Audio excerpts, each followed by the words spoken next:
Começa agora, na lata. Esporte no rádio, sem meias palavras. Apresentação, Moreno Carvalho e Diego Figueira. Aqui, na Metropolitana.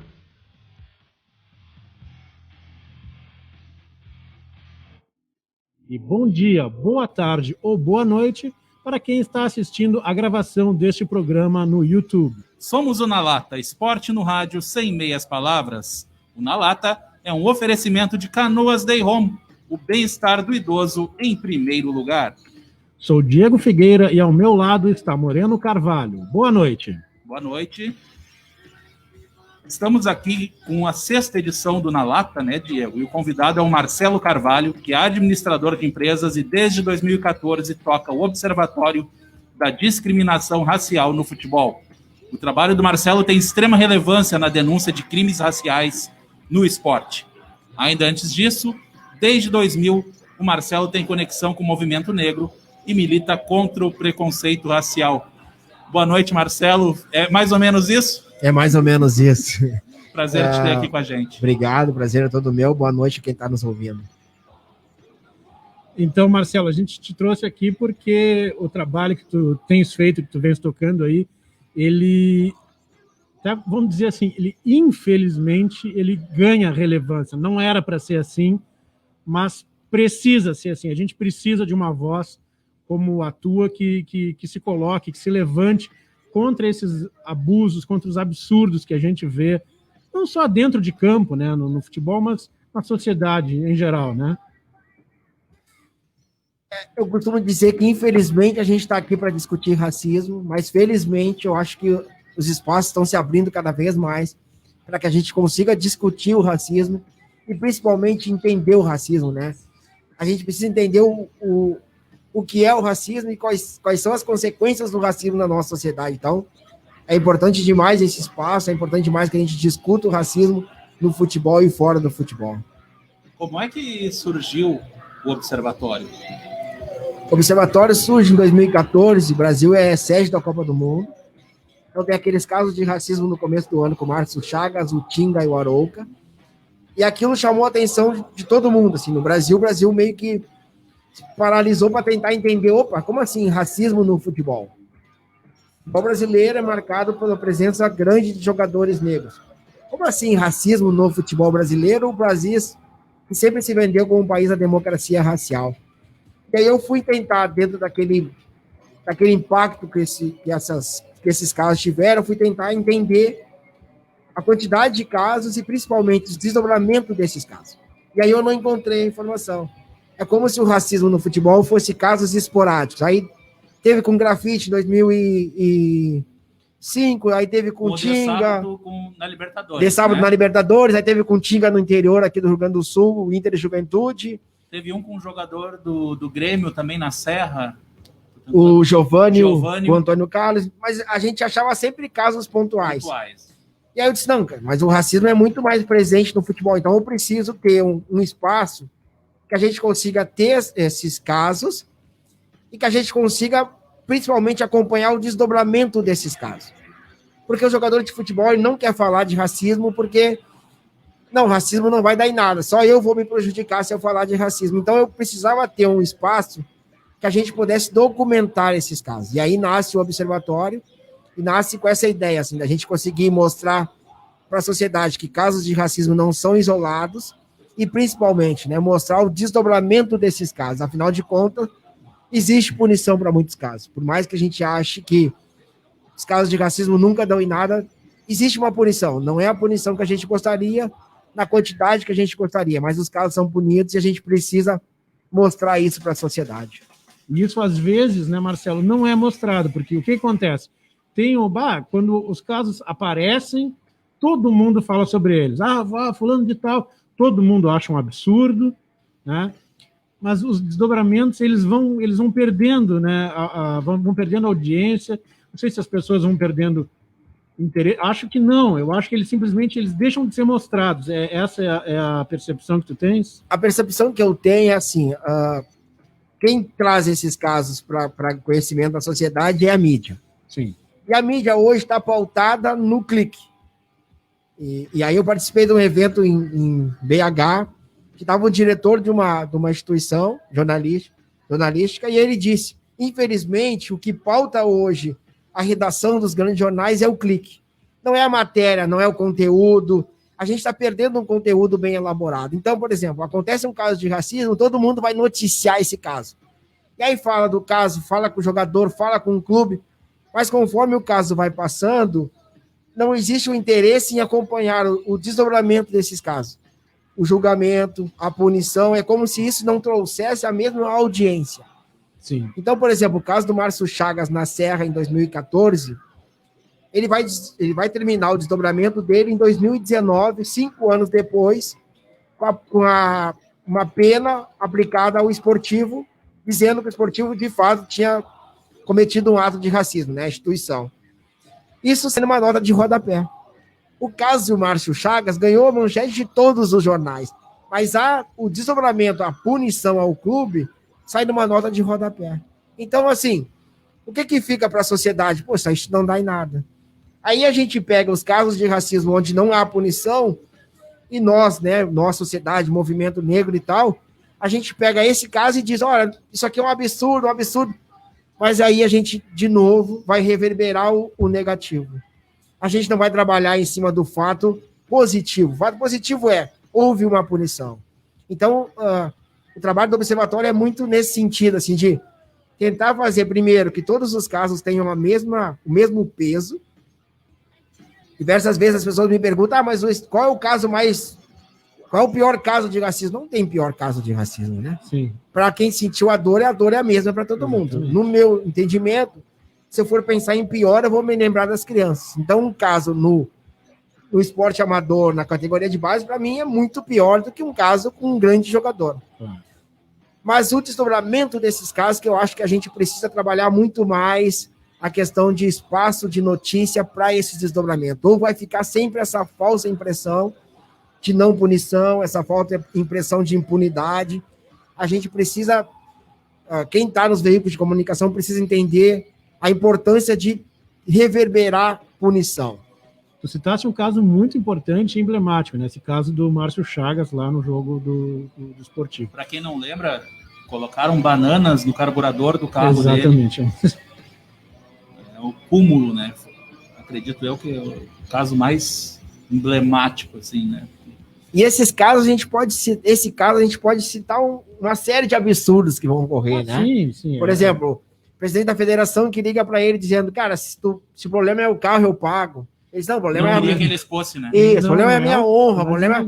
Não, e aí, assim, caso de racismo é tão comum na sociedade, que aí a resposta é, mas isso tu já tá acostumado. Mas, cara, o que é estar acostumado, né? Porque, assim, a gente sabe que vai passar por isso, mas quando tem o baque, a violência é tão grande que muitas vezes tu demora um dia, 2 para tentar entender o que aconteceu. Então, assim, o caso do Márcio Chagas teve esse peso na sociedade brasileira, e a gente precisa entender isso, assim, a gente precisa começar a reverberar essas atitudes, e eu digo reverberar isso no sentido assim, os racistas não podem se sentir à vontade, os fascistas não podem se sentir à vontade, os nazistas não... assim, o Brasil tem uma lei que não deixa ninguém sair com uma suástica no braço. A gente está vendo pessoas pintando suástica na casa, na piscina, tatuando. Gente, teve um caso agora em Pernambuco, meses atrás, que o rapaz foi a um shopping com uma abraçadeira. Uma suástica. Isso não é... A pessoa precisa entender assim, isso não é de liberdade de expressão. Não, isso é crime. Isso. Então, assim, nós vivemos num momento tão tumultuado, politicamente e socialmente, que as pessoas estão confundindo. Não existe liberdade de expressão enquanto tu está oprimindo, tu está violentando alguém. Então, esses limites a gente precisa estabelecer. E eu acho que muito também, assim, até 2018, nós achamos que a sociedade estava curada desses males. É como se a gente acreditasse que os racistas eles estavam em extinção, os nazistas, os fascistas, e na verdade eles não estavam.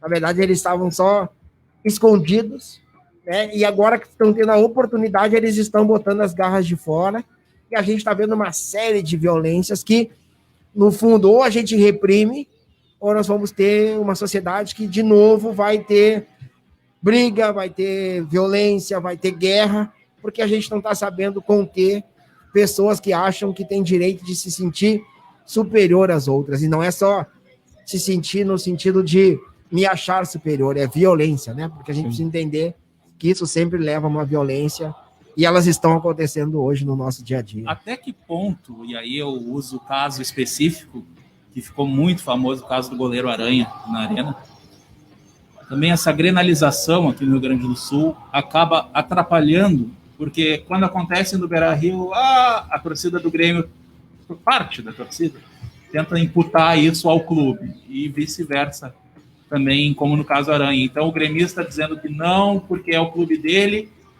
e o Colorado dizendo que é, porque é o clube rival. Isso aí também atrapalha bastante. Atrapalha muito, muito. Hoje eu estava conversando à tarde, a gente teve uma reunião numa possibilidade de uma campanha de combate ao racismo visando esse norte, visando essa rivalidade que tem no futebol, que muitas vezes tu diz que o outro clube tem racismo, como se o teu clube não tivesse. E aí aqui no Rio Grande do Sul é pesado. Eu costumo dizer que eu prefiro hoje em dia que não tenha mais Grenal, porque as redes sociais do Observatório elas são inundadas de denúncias. Não que eu não queira receber as denúncias, é que a questão é assim... Mas é o Colorado denunciando o gremista. Isso, é um apontamento no sentido de... Olha, dizer que é mais racista que o outro. Isso, olha só, o gremista está repetindo o ato, e aí o gremista diz, não, mas tá vendo como tem racismo no Inter? Gente, tem racismo nos dois. Racismo em todo que é lugar. E o racismo não é da instituição, o racismo é das pessoas. E aí me perguntam, né? Poxa, mas tu acha que os clubes têm que ser punidos? Acho. Eu estou dizendo que o racismo é das pessoas e não da instituição. Mas se os clubes não tomam ações de combate ao racismo, eles têm que ser punidos. Porque, assim, vejamos, né? O torcedor que vai num estádio, ele vai dentro de um recinto fechado. É como se alguém fosse na minha casa e fizesse uma bagunça, causasse uma morte. Eu sou o responsável. Então, os clubes precisam se sentir responsáveis por isso, para que eles tomem uma atitude. E dentro da rivalidade, assim, não é só aqui no Rio Grande do Sul, né? Sim. Essa rivalidade em todo o Brasil, ela atrapalha muito, porque até certo momento da história do futebol brasileiro, a gente conviveu com clubes que se diziam da elite e clubes que se diziam do povo. Sim. E isso tá na história do futebol. A gente pode até tentar negar, tentar refazer, mas essa é a história do futebol. A gente, quando olha para o São Paulo e para o Fluminense, são clubes que a gente já vê elitistas. Só que hoje, com a história da gente falar de racismo, falar de machismo, alguns clubes estão tentando recontar essas histórias. E aí, recontar essas histórias é não reconhecer que em determinado momento da história era isso, ponto. Sim. E aí isso também prejudica muito o combate ao racismo, porque daí já entra outras histórias, como se o racismo nunca tivesse existido nas instituições. Assim, o futebol chega no Brasil em 1894, 6 anos depois da abolição da escravatura. Todos os clubes que nasceram no Brasil nasceram racistas e elitistas. Sim. E nenhum deles entravam negros. Nenhum deles. A passar do tempo, os negros foram entrando, aí vai aquela coisa de qual é o ano, quem foi o primeiro clube. Mas, gente, isso são detalhes. Exato. Isso são detalhes. A gente precisa olhar em 2021 para frente e tentar entender o que os clubes estão fazendo hoje. Porque aí cada um quer ser mais bonito que o outro. Ah, não, mas olha só, lá atrás eu fui o primeiro. Tá, ok, muito bem.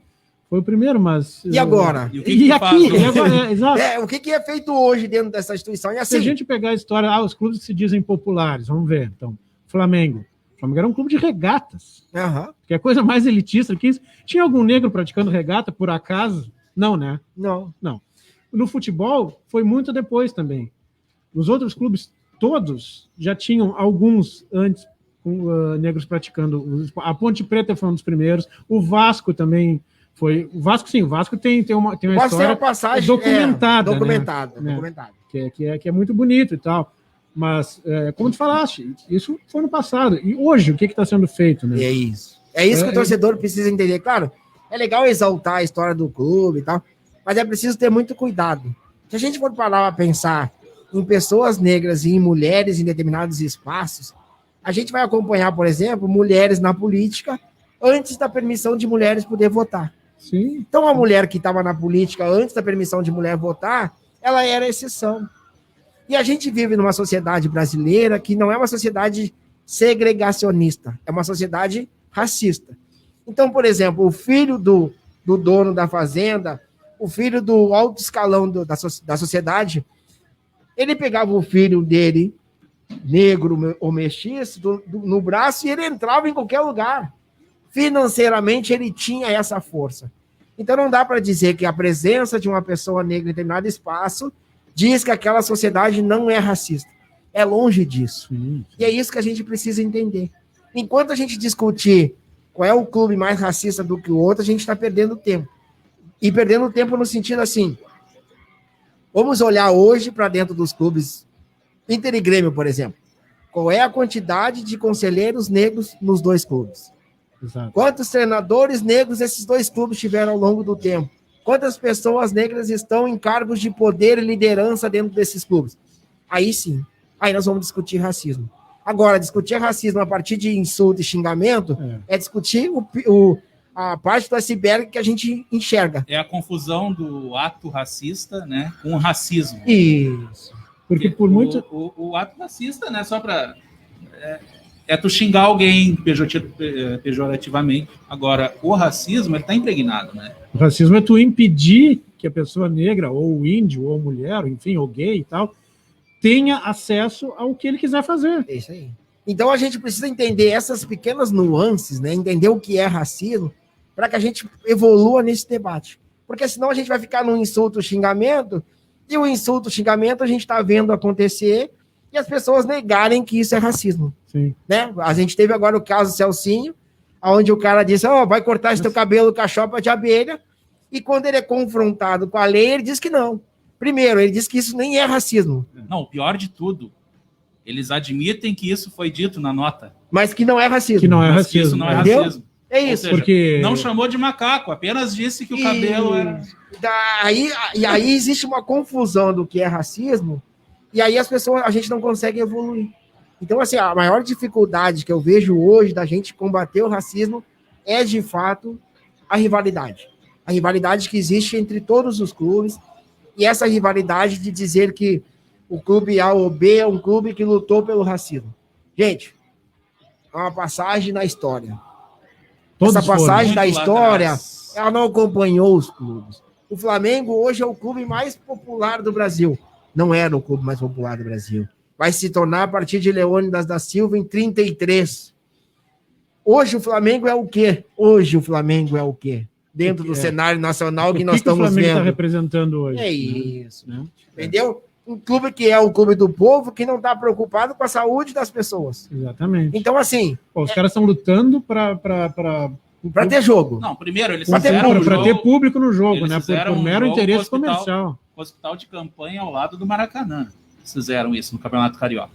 Brigaram para que isso acontecesse. Né? Tinha gente morrendo durante o jogo e eles ali tocando bola, né? Eu acho que talvez um clube popular, por essência, que sempre tem conseguido se manter e tal, seja o Corinthians. Mas assim... Mas mesmo assim...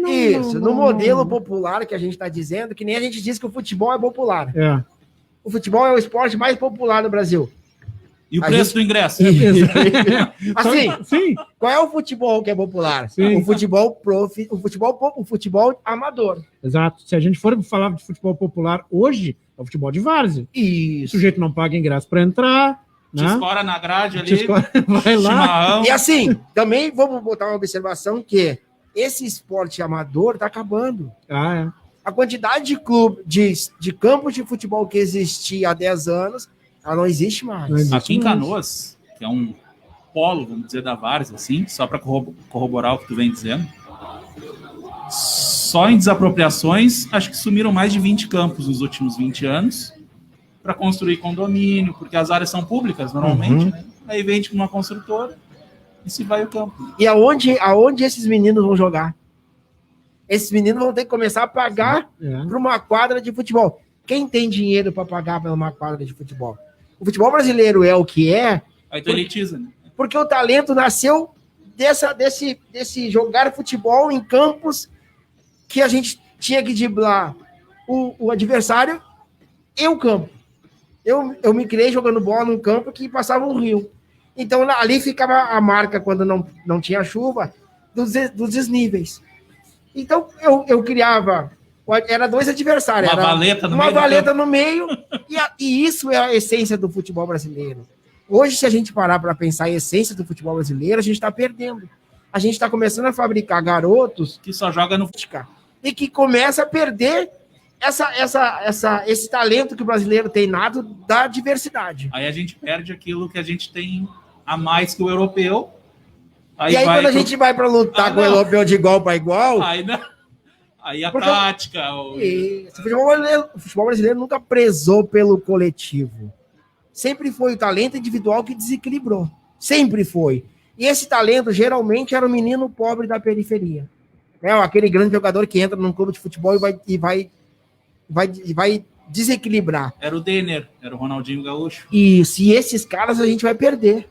A gente vai perder principalmente porque... Não tem mais. Mentalmente, esses meninos não vão conseguir mais acompanhar o que o Mourinho quer. Sim. Até porque se tu for olhar, vamos ficar no universo da várzea, ok? Vai no campo de várzea. Bom, domingo agora a gente estava ali, a gente acompanhou os jogos no campo do Rio Grande aqui. Mas vai no campo de várzea, tá? Quais guris que vão estar usando a camiseta do time da várzea? 0, nenhum, tá? Quantos vão estar usando a camiseta do Grêmio Internacional? Alguns. Quantos vão estar usando a camiseta do São Paulo, do Corinthians, do Atlético Mineiro? Alguns poucos. Quantos vão estar usando a camiseta do Messi? Mais do que todos os outros esses que eu falei. Do Cristiano Ronaldo, mais do que todos. Então, é isso aí que eles querem agora. E não estão errados, vai dizer o quê? Até porque é mais fácil eu acompanhar o Barcelona do que acompanhar um jogo da dupla Grenal. O entendeu? Barcelona está na TV todos os dias. Por exemplo... Agora os estádios estão fechados. Mas quanto é que custa um ingresso para o futebol? Pai. Sou. Tem um menino. Vamos dizer, tu quer ir com o menino no jogo do Inter. Vai gastar ali 80 o teu ingresso, uns 40 o dele, se conseguir ali uma isenção de estudante. Vai gastar mais 30 no estacionamento. Vai fazer um lanche, vai mais 50. 200 pila. Morreu. Fácil. Aí, quer dizer, fácil não é, né? Não. Fácil gastar 200. Vai fácil. Aí tu não vai. Não vai. Aí o guri, ele tem Inter e Cuiabá para assistir. E no outro canal tá dando Barcelona e Real Madrid. E aí a gente quer que ele se apaixone pelos times daqui, né? Não, e assim, é mais fácil hoje tu encontrar na TV aberta um jogo do Barcelona sim. do que um jogo da dupla Grenal. Só no Premiere, não sei o que. E assim, quantos aplicativos eu tenho que assinar hoje para poder acompanhar as competições? É um para Libertadores, é um para o Campeonato Brasileiro, é um para Champions League. Então, assim, esse futebol que a gente chama de popular, ele já não é mais popular. Não é mais popular, exatamente. É preço de ingresso, é preço de camiseta. A gente é contra a pirataria. Mas 279 numa camiseta. No mínimo, né, Marcelo? Porque se tu quiser com o número, com o nome, com o pack da Libertadores, se tiver na Libertadores. E aí eu vou comprar uma para mim e pro meu filho. É 500. Então, assim, a gente está perdendo essa questão. Hoje eu estava vendo um debate que dizia... E ainda tem outra, só para te interromper rapidinho, assim. Vai querer fazer uma camisa, digamos que tu é colorado, né? Só. Vai colocar uma camiseta ali com o nome do ídolo e tal. Bota ali o Edenilson. Tá. Botei o Edenilson. O Edenilson está aqui. O Edenilson já está mais de 30 anos, ok? Mas digamos que fosse, sei lá, o Guri gostava do Nonato.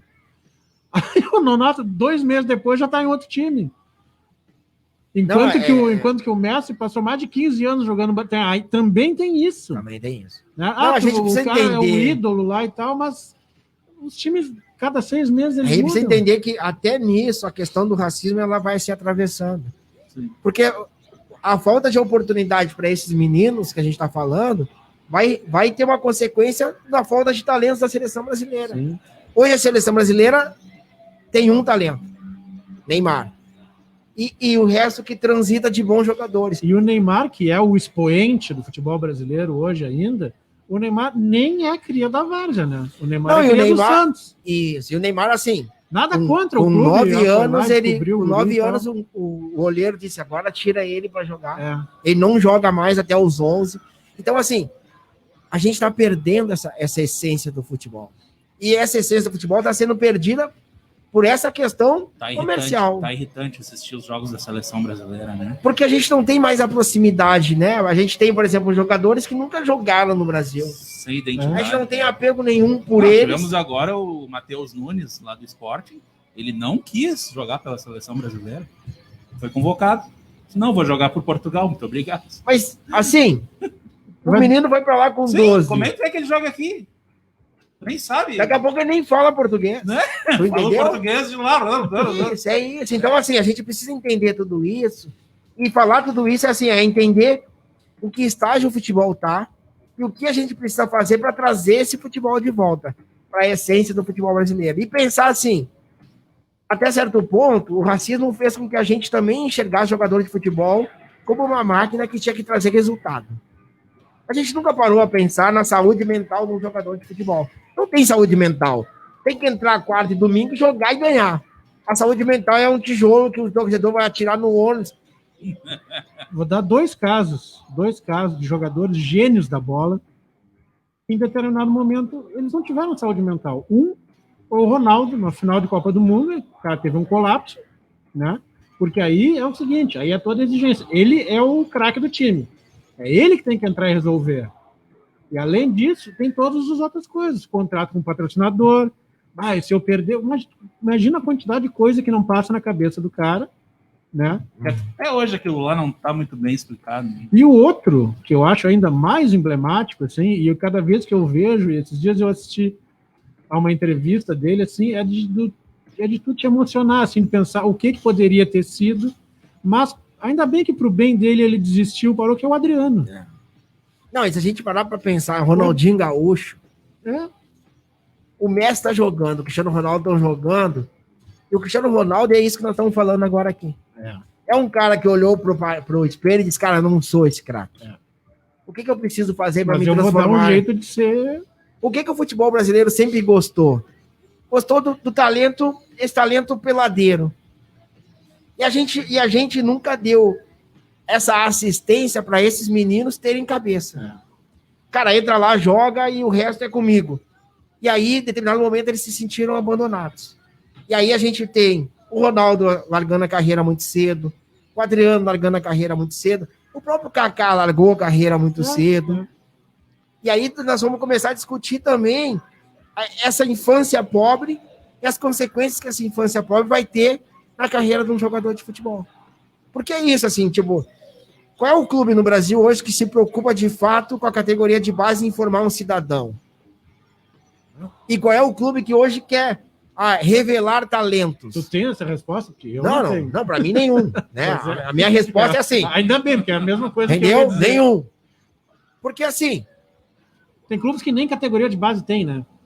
Não, e tem clubes que categoria de base tem na mão de empresário. Sim, que é terceirizada. E esse empresário, cara, assim, vamos lá. Que é ruim pro clube. Nós estamos falando de capitalismo mais cedo, mundo, né? Cara, eu vou apostar num talento que vai me dar resultado. E o resultado para mim é entrar em campo e jogar. Vamos sentar com esse menino e ver por que ele não tá jogando? Vamos sentar com o Jean-Pierre, conversar com o Jean-Pierre. Jean-Pierre, tu é um talento absurdo. O que tá acontecendo? Mas isso é assim, pô, tira ele de circulação 2 meses, vamos conversar com ele, vamos... Porque é isso, gente. A saúde mental, se ontem não pesou, hoje pesa demais. E aí volta, talvez, eu não sei se é bem isso, mas eu acho que isso é um componente que tem que ser considerado. É o que tu falaste antes. Assim como os cliques determinam que tipo de matéria tem que ser feita, muito disso também é os cliques. É porque a torcida, esse Jean-Pierre não sei o que, safado, come, dorme, não sei o que. Que é um absurdo. Mas, gente, ninguém assim, sabe a realidade. Ele jogou 3 jogos e aí já almoçaram ele. Sim, o cara... Hoje em dia, aqui em Porto Alegre também tem muito disso, né? O cara acerta 4 passes de 5 metros, é gênio. Não é assim também, né? E aí tu bota ele gênio. E aí a mesma empresa que bota ele gênio, depois bate nele dizendo que ele é um... E não é o caso do Jean-Pierre. O Jean-Pierre, tu vê que tem um bom jogador ali. Mas para gênio, espera mais um pouco, né? Talvez não, seja, assim, talvez não seja. São características diferentes. Sim. Ele é um meia, clássico. É aquele cara que se nós botar para jogar bola aqui, a gente vai ficar olhando ele e aplaudindo.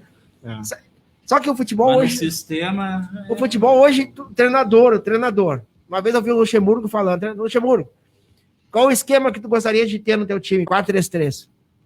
Por que tu não implanta? Porque eu não vou ganhar.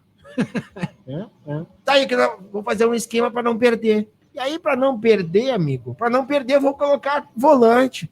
Eu vou colocar jogador forte. E aí, de novo, né, quando eu tava falando de os meninos da periferia subnutridos.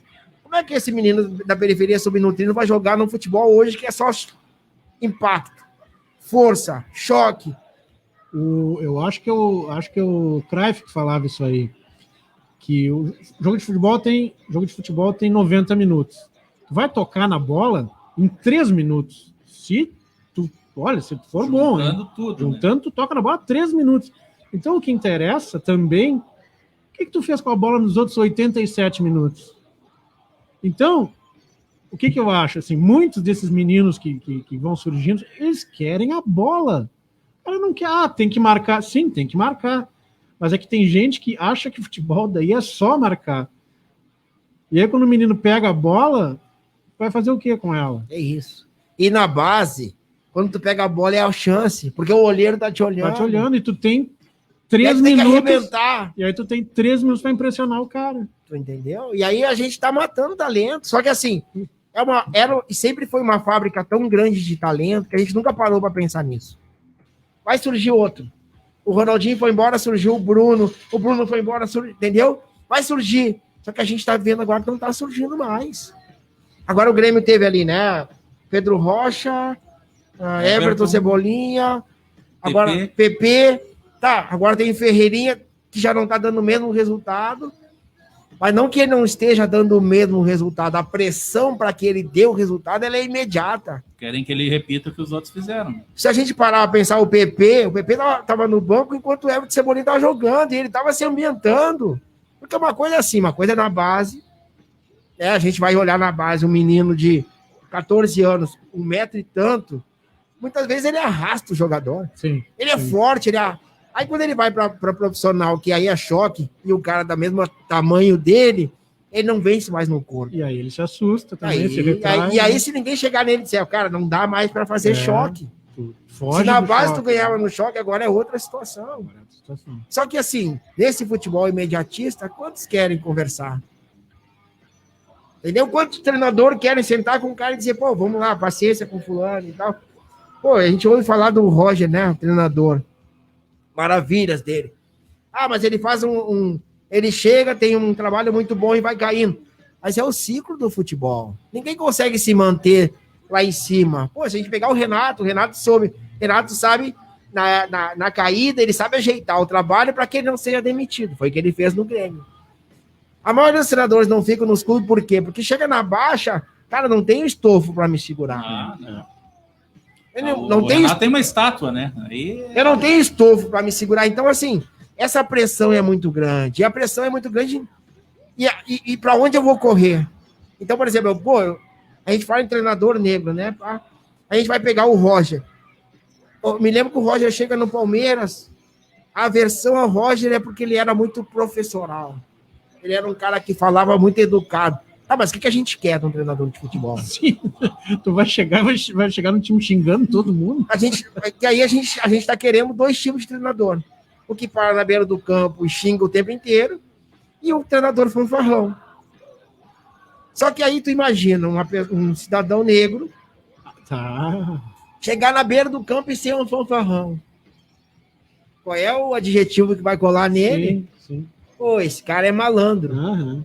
E se ele é malandro, ele não serve pro meu clube. Então, assim, eu preciso me fugir do malandro, preciso ter um ar professoral, porque eu vou estudar, vou me educar e tal, e eu não posso exercer isso. Então, sabe o que eu digo às pessoas assim, mas não existe limitação para um homem negro virar treinador. Aí eu vejo assim, é vocês que não estudaram, que não quiseram. Gente, vocês que não estudaram, é a mesma coisa que eu chegar numa periferia, num grupo de 100 meninos e mostrar assim, olha, o Moreno deu certo. Os outros 99 são vagabundos. Não, cara. Aí existem 300 mil fatores que eu digo, meritocracia é bonito, mas não existe. Ainda mais no Brasil. Num país que uma criança sai de casa às 6 da manhã e vai para a escola única, exclusivamente para comer, como é que eu vou falar de meritocracia? Pô, tem criança que vai para a escola, eu não tenho comida em casa. A escola é a minha comida. É a salvação. A pandemia nos trouxe um cenário que é assustador. O pai e a mãe têm que acompanhar a aula do filho. E aí a gente descobriu que muitos pais e mães nunca acompanharam as aulas dos filhos. Nunca. Mandavam os filhos para a escola e diziam, e olhava o boletim, fulano, a tua nota não tá boa. Sim, mas como? 5 em geografia? Mas não sabia o que estava acontecendo. Na pandemia, ô fulano, tu tem que acompanhar teu filho na matemática. Ah, mas eu não sei matemática, então... Porque eu, professor, não posso mais abrir o caderno dele, parar do lado dele e mostrar para ele como é que é. Vai depender do pai e da mãe. E aí a gente viu o abismo que a gente tem no Brasil. Então, quando eu digo, né, que falar de racismo é falar dessas nuances. É falar da questão econômica de um país que sempre se beneficiou em ter pobre, miserável. Quanto mais pobre e miserável eu tiver, menos eu vou pagar de salário. Claro. Essa é a lógica. Vamos pensar. Se eu tenho pessoas na rua desesperadas por um trabalho, por comida... O empregador é uma maravilha. Nunca vai faltar, né? Tu entendeu? Cara, o que tu quer? Tu quer trabalhar, te dou um prato de comida. Serve? Poxa, tô morrendo aqui. Sim, daqui a pouco vai ser meio prato de comida. Tu entendeu? Então, assim, ou a gente quer, de fato, se transformar num país, numa potência, ou a gente vai viver nesse país que, na verdade, quer só explorar pessoas pobres. E explorar pessoas pobres é explorar, na maioria das vezes, pessoas negras. Sim. E aí a gente vai ver um ministro que vai dizer que não quer, que acha que a faculdade não é para todos. Gente, assim, eu sou o primeiro da minha família a me formar na universidade. Quantas gerações já vieram antes de mim e não conseguiram chegar perto da universidade? Eu sou o primeiro. E aí nós estamos barrando esse crescimento. Porque assim, educação para mim não é... Eu sou um menino que estudei em escola de freira. Eu aprendi a costurar. Absurdo. Gente, o botão da minha camisa caiu, eu vou lá e costuro. Eu aprendi a fazer isso. Então, não existe matéria que não é boa. E aí, a partir do momento que eu disse para um menino de 12 anos, olha só, vamos fazer um currículo aqui, que tu vai escolher o que tu quer estudar. O que eu quero estudar não é nada. Na verdade, assim, eu só estou indo na escola porque eu sou obrigado. Vamos lá, né? E segundo, eu vou tirar as matérias que eu acho que não são interessantes agora. Mas no futuro tudo é interessante. Porque daqui a pouco eu vou chegar num lugar que o cara vai... A pergunta do cara é assim, vai me perguntar várias coisas de conteúdo, vai me perguntar cultura geral. E na cultura geral, eu não quis, né? Porque eu não quis. Porque alguém me facilitou a minha entrada. Me lembro que o professor que eu mais odiei até certo ponto, no final do ano ele me chamou e disse, cara, eu gostava de ti, eu gosto de ti. Na verdade, tudo que eu fiz contigo até aqui foi porque eu queria tirar o melhor de ti. Porque eu acreditava em ti. Não é nada pessoal. Poxa, isso é educação. Mas aí, se eu vou escolher a matéria que eu quero, não quero estudar química, não quero estudar física, e aí lá na frente, isso vai me fazer falta. Vai fazer falta tremendo. É isso que a gente precisa entender, enquanto país, que não dá para formar só apertador de parafuso, que é a grande missão que a gente está vendo agora aposta. É apertar parafuso. Olha só, o curso é para apertar parafuso. Ah, mas eu tenho que pensar. Deixa eu pensar, cara. Aperta aqui, no final do dia tu ganha a diária do dia, vai para casa. E daqui isso ainda, enquanto ainda tiver vaga para apertador de parafuso, né? Porque vai ter só o robô daqui para frente para fazer isso. Né? E aí, se o robô vier, quem é que nós vamos trabalhar onde? E outra, né? Tu falasse, não quero estudar química. Pois é. Pessoal que... Eu não gosto de estudar química. Tive que estudar, terminei, né? Ok. Mas se eu não tivesse estudado, talvez eu fosse contra a vacina hoje em dia. Né? Vamos fazer uma pausa aqui, porque a gente também tem que pagar as contas. Né? Antes de tu ler o comercial, só vou mandar um abraço aí para os nossos ouvintes. A Gleice Oliveira, lá de Fortaleza, Ceará, torcedora do Leão, está aqui com a gente. Neisa Fernandes, tá aí. Vocês que estão assistindo pelo Facebook e depois no YouTube, estão vendo os comentários do pessoal passando aí na tela. Então, a gente está meio estourado, então só vou ler os nomes aqui. Cláudio Saldanha, um abraço para ele. Vanessa Lopes, um grande abraço. E agora o Diego vai ler o nosso comercial. Um abraço antes para o nosso amigo Roberto Jardim, também nosso colega jornalista, também já entrevistou o Marcelo.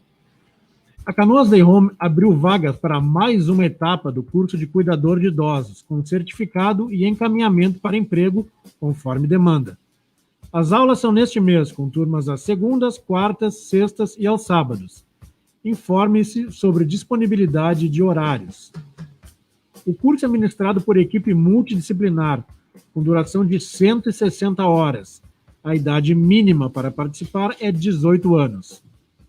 As aulas ocorrem das 9 às 12 horas, às segundas, quartas e sextas. Aos sábados, das 9 às 17, com intervalo ao meio-dia. Mais informações pelos telefones 3785-6467 ou 998-736-863, de segunda a sexta-feira.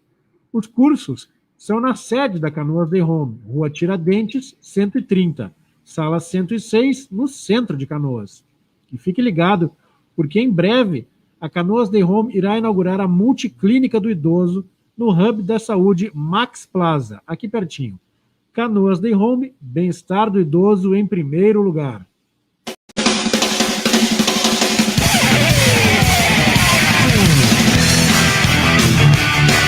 Então, com o quadro Na Lata. Hoje a gente se esticou um pouquinho, que o papo estava bom, né, Diego? Mas vamos tocar o Na Lata aí, que temos bastante perguntas aí para o Marcelo. Marcelo, já está claro que, por definição, o Observatório hoje é um empreendimento imprescindível, né? Mas como é que ele opera financeiramente? E quem quiser te ajudar, como é que pode fazer?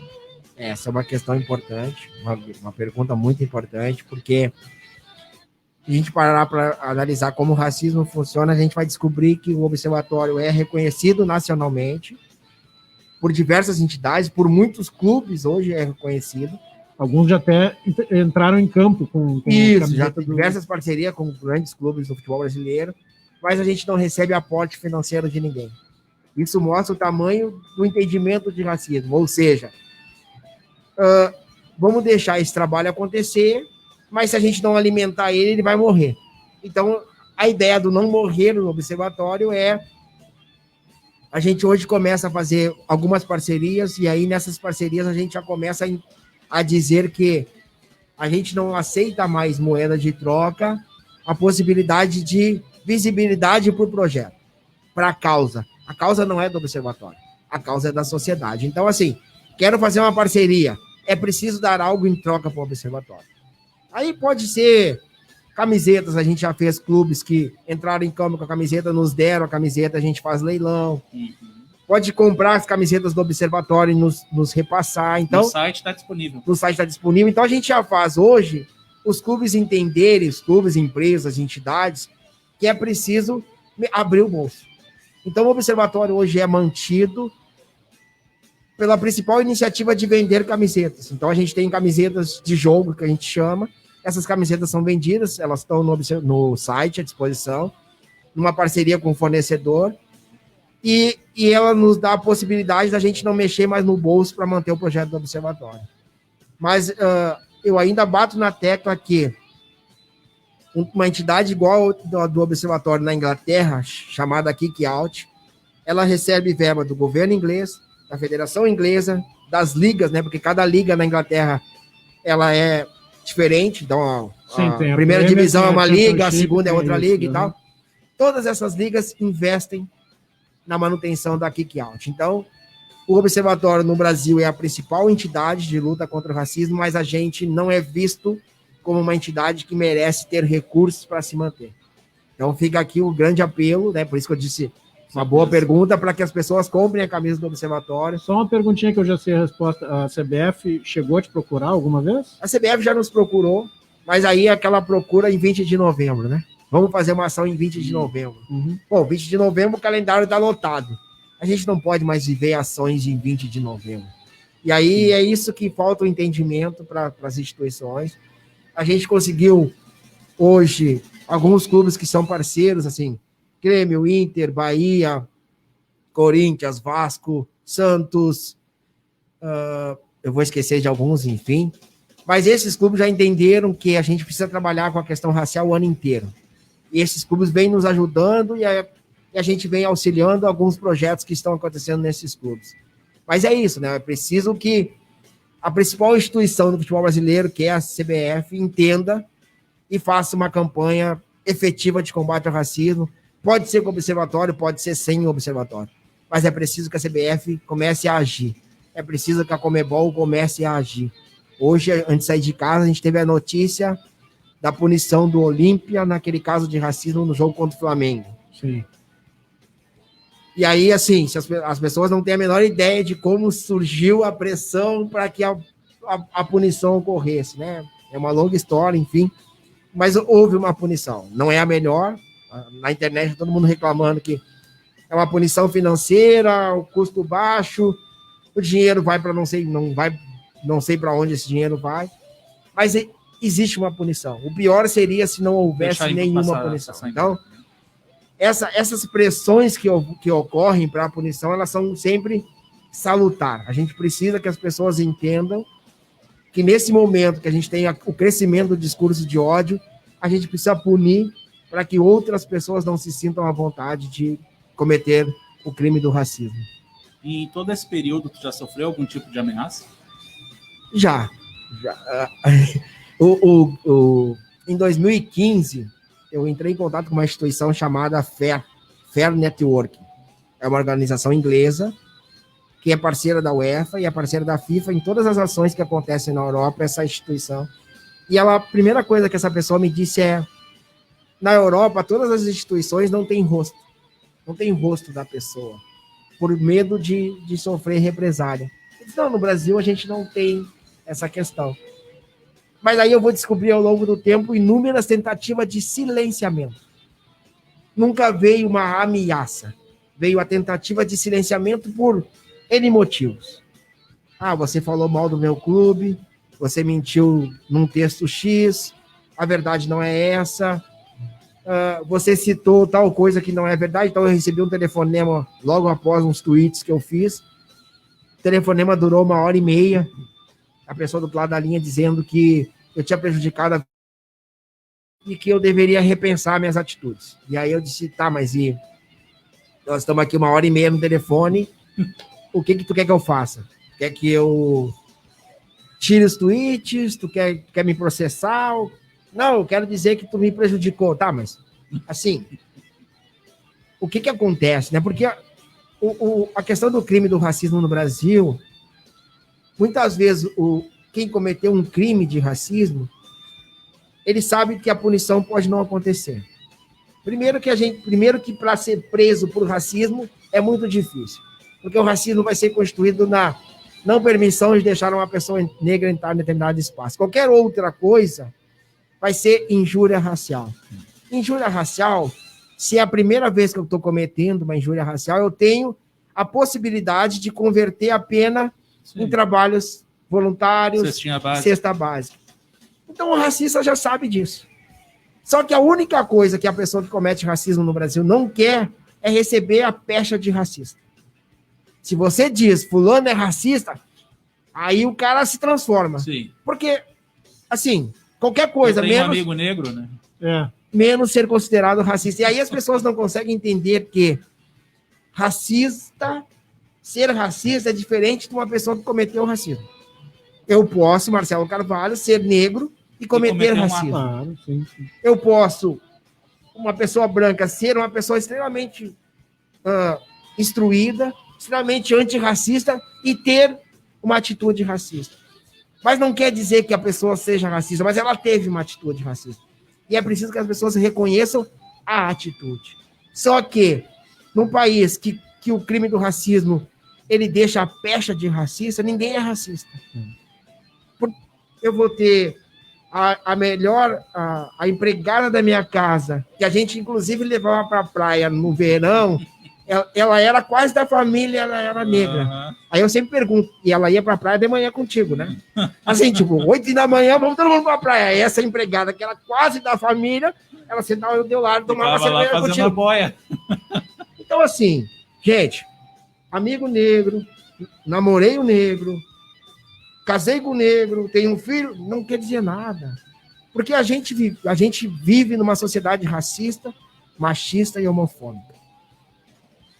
E o futebol é maluco porque ele está trabalhando com a paixão e ele faz essa paixão exacerbar no sentido assim, eu estou ali assistindo um jogo e daqui a pouco eu vou soltar uma frase que vai ser racista, machista ou homofóbica.